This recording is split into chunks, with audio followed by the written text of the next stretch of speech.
Welcome, everybody. I'm Neil Cavuto. And incredible, they call themselves 99ers on unemployment now for some 99 weeks and now demanding more weeks and more benefits. Forget about who's protesting. Tara Setmayer says focus on who's pushing the protesting. Tara's the communications director for Republican Congressman Dana Rohrabacher. You know what? First, I had to do a double take on this, Tara, that they were protesting not for jobs but jobless benefits. What the heck? Yeah, I read the story on this, and I said to myself, you know, my grandfather's generation, the World War II generation, is frowning upon us. This is not the America that they fought and died for in World War II. I mean, what are we doing here? The sense of entitlement is borderline un-American. It is not the government's job to take care of people. We've created a nanny state that is to the point where it's ridiculous. I understand that people are out of work. It's tough economic times. They've been out of work 99 plus weeks, but extending jobless benefits at the cost of our children and our grandchildren is not the answer. That is not the government. More government is not the answer. But you know, saying nothing of someone who's trying to find a job, can't find a job, I feel their pain, obviously, but we do have something bigger going on here, right? I mean, the scene in Atlanta yesterday that caused almost a riot. Right. You know, over housing gimmies. What is Government happening? Housing. What's happening here?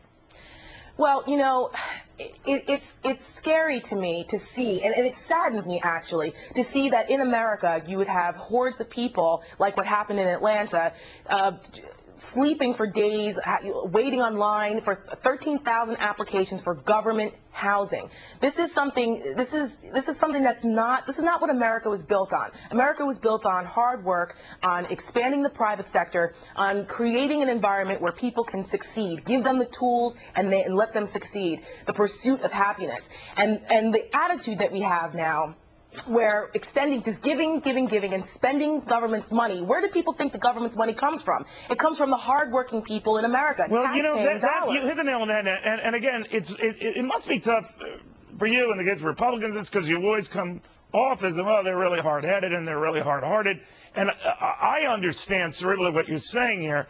Do you ever fear that for Republicans, though, it looks like they're no to helping? I mean, no, how do you counter that, and then what do you do to address that?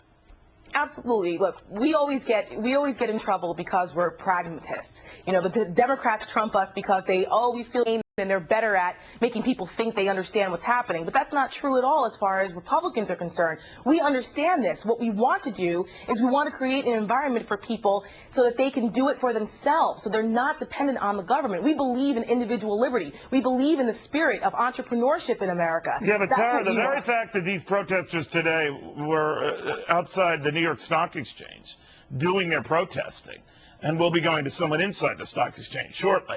But they're obviously trying to set this up as the haves and the have-nots. And the haves are doing just fine, and the have-nots outside are not. How does that class warfare, which is a very convenient, if not overused, political pitch, work this time?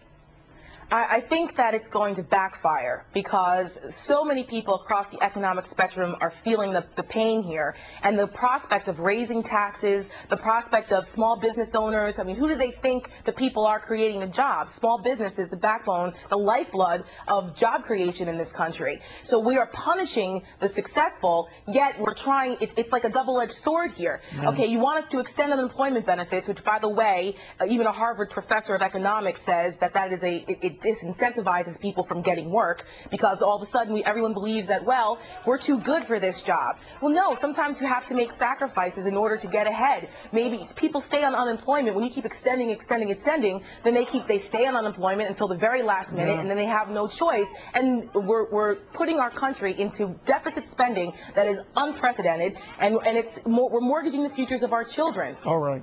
Tara, good stuff. Pam, can we stay on this shot outside Wall and Broad?